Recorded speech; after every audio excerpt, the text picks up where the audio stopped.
Hello ગાઈઝીસ, તો આપણે આવી ગયા છે આજ નવો વ્લોગ લઈને. આજે આપણા વ્લોગમાં આજે આપણે ક્યાંય ફરવા નથી ગયા, ક્યાંય બહાર નથી ગયા. આજે આપણે ઘરે હતા અને શું કહેવાય, કેમ કે મોસ્ટ ઓફ આજે ઈચ્છા એવી હતી કે બારે ટી પોસ્ટ આપણે 2-3 વાર જઈ આવ્યા છે, તો આજ નાઇટ આઉટ કરવાનું હતું, જવાનું હતું કે નેક્સસ સિનેમા એ મોરબીનું, તો અહીંયા જવાનું હતું. આજે કોન્ટેન્ટ એ રીતનો રાખ્યો હતો કે નેક્સસ સિનેમા જઈશું અને ત્યાં ઓલો મૂવી એક આવ્યું છે, ઓલું નામ તો સારું છે, એ મૂવીનું રિવ્યૂ લેવાના હતા. અહીંયા જઈને બધાના રિવ્યૂ લઈ કે એ મૂવી બધાને કેવું લાગ્યું. પણ બાઇક આપણી પાસે અત્યારે હાલમાં નહોતું, તો ન જઈએ ગયા. તો પછી કેટલા 12 વાગ્યા અત્યારે. હું કેટલા 10-10:30 વાગ્યા લગી હું રાહ જોઈ, એકાદા ભાઈબંધ આવે, કોક આવે. પણ સાચું કહું ને તો કોઈ આવે એમ નથી. ભાઈબંધ ખાલી બધા નામના જ છે, આવતા નથી ક્યારેય. અમુક વાર બોલાવી નથી આવતા. એટલે આ બધા ભાઈબંધ માટે નથી, અમુક 3-4 મિત્રો એવા છે જે કાલે મારા એરે એવું કર્યું હતું કે કાલે હું ડી માટેથી હાલીને આવ્યો હતો. કાલે મારા એરે એક જવા દે શું કેવું, તો એ કહી દઉં, વાત લઈ લીધી એ તો. કાલે મારા એરે એવું થયું હતું કે હું ડી માટેથી હાલીને ઘરે આવ્યો હતો. એ ભાઈબંધ મને અહીંથી પરાણે લઈ ગયા હતા અને પછી થોડીક મસ્તી મજાક ચાલુ થઈ હતી. બહુ લિમિટ વગરની મસ્તી થઈ ગઈ હતી. લિમિટ લગી તો ચાલે, લિમિટ લગી કોઈ બોલે નહીં. હું લિમિટ વગર લિમિટ ઉપર વહી ગઈ ને મસ્તીમાં, તો યાર હું કંઈ કહું નહીં, પણ એને લિમિટને પણ ક્રોસ કરી નાખી હતી. એટલે પછી આપણો મગજ ગયો. પછી મેં કીધું કે હવે મને અહીંયા ઉતારી દો, હું અહીંથી હાલીને આવેલો હોઈશ, મારે તમારે ભેગું નથી આવું. એ લોકો એની ધૂનમાં મસ્તીમાં પડ્યા છે, એ આપણી વાત સાંભળવા તૈયાર નથી. તો આવા ભાઈબંધને શું કરવા હોય? આવા ભાઈબંધની કંઈ જરૂર નથી, મતલબી ભાઈબંધ છે. કેમ કે અત્યારે અમુક એવા માણસો છે, હું જેને મોઢે કહેવા માગું છું કે જે બાઇક મારી પાસે, જે સ્પોર્ટ બાઇક હતું, જ્યારે મારી પરિસ્થિતિ બહુ સારી હતી, સારી એટલે બહુ સારી હતી, કે જ્યારે મારે ને કાંઈ જરૂર ન પડે, કોઈને મારે ફોન ન કરવો પડે, ત્યારે બધાય ભેગા હતા. આજે એવી વસ્તુ થઈ છે ને કે બધાય મતલબી થઈ ગયા છે. અત્યારે મારી પાસે બાઇક નથી એક પણ. એક બાઇક હતું, ચોરી થઈ ગયું, તમને ખબર છે, વ્લોગમાં હું મેકું છું. હજી આવ્યું નથી મારી પાસે, કેદી આવશે કે ખબર નથી. હું એ રાહ જોઈને બેઠો છું. એ બાઇક ચોરી થઈ ગયું, એ બાઇક હજી આવ્યું નથી મારી પાસે. ત્યારે આવવા જવા માટે બાઇક નથી, એટલે બધા એનો ફાયદો ઉઠાવે છે. અને બધાને ખાલી એટલું જ જોઈએ કે ભાઈ એનો ફાયદો ઉઠાવી અને કંઈક એને હેરાન કરી. તો રહેવા દેજો મિત્રો, આવી દોસ્તી માર નથી જોતી. આના કરતાં તો વિધાઉટ દોસ્તી સારી છે. આના કરતાં તો એકલો હોય ને એ સારો. તમે નહીં આવો તો મારો વ્લોગ નહીં બને, મારો વ્લોગ અટકી જશે, હું વાંહે રહી જઈશ, એવું નહીં થાય. તમે નહીં આવો તો મારો વ્લોગ બનશે. મને સપોર્ટ કરવાવાળા ઘણા બધા છે. એવું નથી કહેતા કે તમને સપોર્ટ કરવાવાળા તમારા યુટ્યુબે, ઇન્સ્ટાગ્રામે કે XYZ ગમે તે ઓનલાઈન એપ લઈ લ્યો, જેમાં તમને સપોર્ટ કરવાવાળા તમારા ઘરના ખુદના ભાઈબંધ દોસ્તાર મેમ્બર ન હોય, એનાથી વધારે બહારના હોય છે, જે તમને પહેલેથી લઈને છેલ્લે લગી સપોર્ટ કરે છે. જે અહીંયા શું થાય, અહીંયા તમે વ્લોગ બનાવીને મેકો, બધાને સારો લાગ્યો, ઓલા લોકોને સારું લાગશે ને તો એ શું કરશે, એમાં હા એ સારો છે, આનો વ્લોગ સારો આવે છે, આનો વ્લોગ આને દિયો, બધાને શેર કરશે. એ બધા એકબીજા જોશે, એ બધા અહીંયા વાત કરશે, અને અહીંયાનો વ્લોગ બહુ મસ્ત આવે, અને આપણા અહીંના ખોદશે. આપણા ભાઈબંધ જે છે ને ભેગા રહેવાવાળા, સાથે રહેવાવાળા ખોદશે. શું કરશે, આના વ્લોગમાં કાંઈ નથી સારું, આને એકને કોન્ટેન્ટ મળે છે, આને આ એકને એક જ વસ્તુ હોય, આને આ એકને એક જ વસ્તુ હોય, અહીંયા જવાનું, અહીંયા વસ્તુ હોય, આ જગ્યા હોય, આ બધી એકને એક વસ્તુ હોય. અરે ભાઈ, વસ્તુ ભલે ને એકને એક હોય, બેકગ્રાઉન્ડ ભલે ને એકને એક હોય, પણ કોન્ટેન્ટ તો ફરે છે ને. અને એ નથી જોતા કે એ કોન્ટેન્ટથી એને વ્યૂ આવે છે, કે એ કંઈક મહેનત કરે છે, ગ્રોથ કરે છે, તો કંઈક મહેનત કરે તો આપણે પુશ કરી. ના, પગ પકડીને બધાને પાડવા છે. કોઈને પુશ કરતા નથી આવડતું, ખાલી પગ પકડીને હેઠળ પાડવા છે કે આને હું પાડીશ. અમુક મને ભાઈબંધ મોઢે કીધું મને, હું તારા વ્લોગમાં ખરાબ કમેન્ટ કરીશ. મેં દાંત કાઢીને હસી મજાકમાં દાંત કાઢીને એને જે રીતે હસી મજાકમાં કીધું હોય, સિરિયસલી કીધું હોય આપણે નથી ખબર, પણ આપણે હસી મજાકમાં કાઢી અને કીધું કાંઈ વાંધો નહીં, તમ તારે તું કોમેન્ટ કર, તને મજા આવે એવી કોમેન્ટ કર, હું તને કાંઈ નહીં કહું.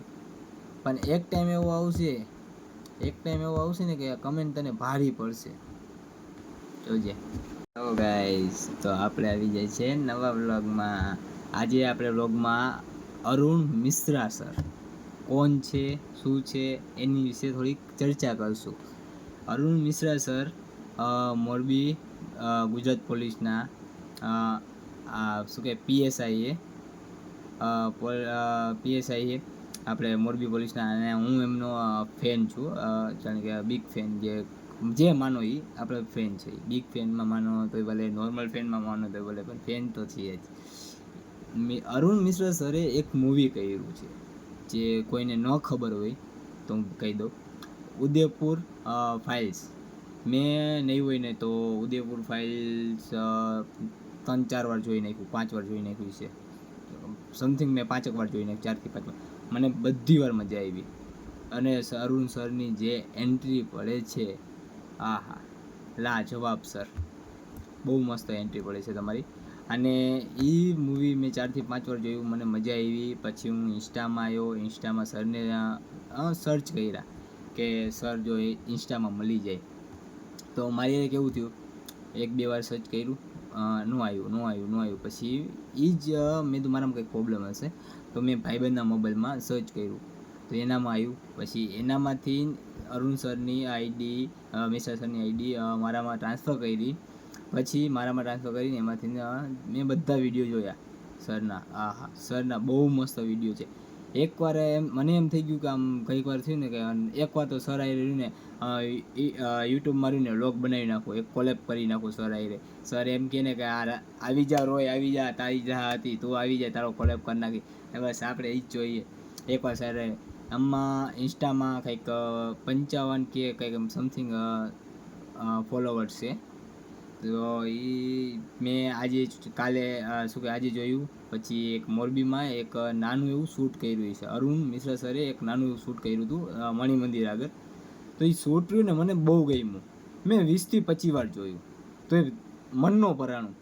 પછી એ પોસ્ટને મેં મારા સ્ટોરીમાં ચડાવ્યું અને મેં સરને મેન્શન કર્યું.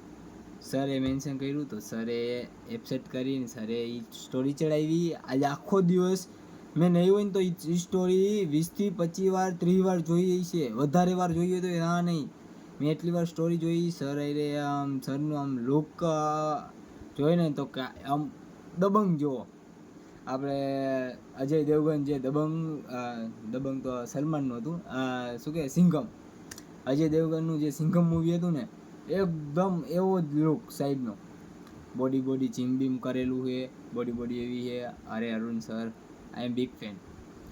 એકવાર તમારા વિડીયો કોલેબ થઈ જાય, આ વિડીયો જો તમારી પાસે પહોંચી જાય, મારા ભાઈ તો ગમે તેમ કહીને તમારા આગળ જો પહોંચી જાય, બહુ મસ્ત કામ થઈ જાય. કેમ કે એકવાર મને અંદરથી એવું છે, એકવાર તમારા એ વિડીયો બનાવવું. કેમ કે તમારી એક્ટિંગ, તમારે જે મેં જોયું મૂવીમાં ઘણું બધું તમારું ને બહુ સારું છે. મેં આખા મૂવીમાં ઘણું બધું જોવા જેવું ઘણું બધું છે, બધું આમ બેવડાવવા જેવું, મગજમાં બેવડાવવા જેવું. પણ તમારી જે સીન આવે ને એ 10 વાર હું રિપીટ કરીને હું પાછું જોઉં, 10 વાર જોઉં. મને મજા આવી. મેં 4 થી 5 વાર ભલે તમારું મૂવી જોયું, પણ બધી વાર મને મજા આવી તમારું મૂવી જોઈ.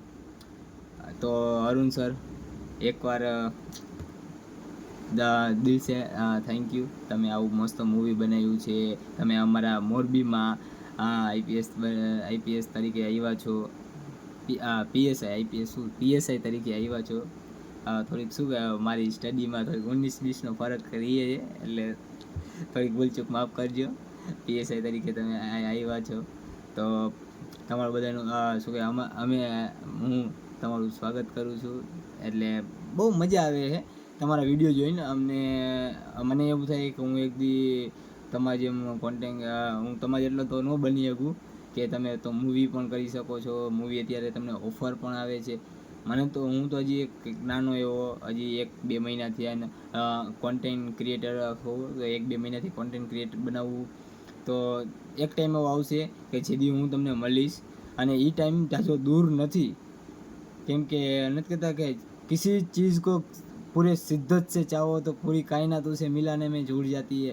તો આજે આપણે જોઈએ અરુણ સર, મિશ્રા સરને આપણે ને મળવા માટે આજથી આજે 16 તારીખ થઈ ગઈ છે. આ રાતના 12:30 વાગી ગયા, 16 તારીખ થઈ ગઈ છે. આજથી જોઈ તો આજથી 5 દિવસ 10 દિવસ આખો મહિનો લઈ લઈ આપણે. આ 16 તારીખ થઈ ગઈ તો 15 દી લઈ લઈ. 15 દિવસની અંદર એકવાર તો આપણે અરુણ સરને મળવું જ છે. તો બધાએ સપોર્ટ કરો.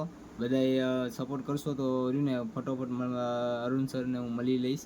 કેમ કે મને આજે એવું થયું કે એક યુટ્યુબમાં સર ફ્રી હોય, કેમ કે સર પાસે ઘણા બધા કામ હોય છે, તો સર ફ્રી ન હોય. પણ જ્યારે સર ફ્રી હોય અને સર મને બોલાવે અને હું સર આવીને એક નાનો એવો વ્લોગ બની જાય મારે, બહુ મસ્ત મજા આવી જાય. કેમ કે મારું એક ડ્રીમ છે કે સર આવીને વ્લોગ બનાવવો મારે, બીજું કાંઈ નહીં. એક સરની જે બોલવાની જે સ્પીચ છે ને એ મને બહુ ગમી.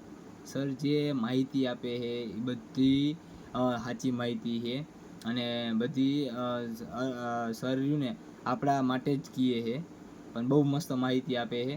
એકવાર રહ્યું ને અરુણ મિશ્રા સર ઇન્સ્ટામાં સર્ચ કરજો, એની આઈડી આવશે, અને એની આઈડી તમે જોજો. એની આઈડીમાં ઘણા બધા વિડીયોની છે, અને એમાં ઉદયપુર ફાઇલ્સ જે મૂવી આવ્યું હોય એમાં પણ જોજો. એમાંય સર છે, અને એમાં તમને બહુ મજા આવશે. તો thank you so much. Like કરો, સબસ્ક્રાઈબ કરો, આવા જ અમારા વિડીયોને જોયા રાખો. આપણે વળી મળી કાલ નવા વ્લોગમાં. તો થેન્ક યુ સો મચ.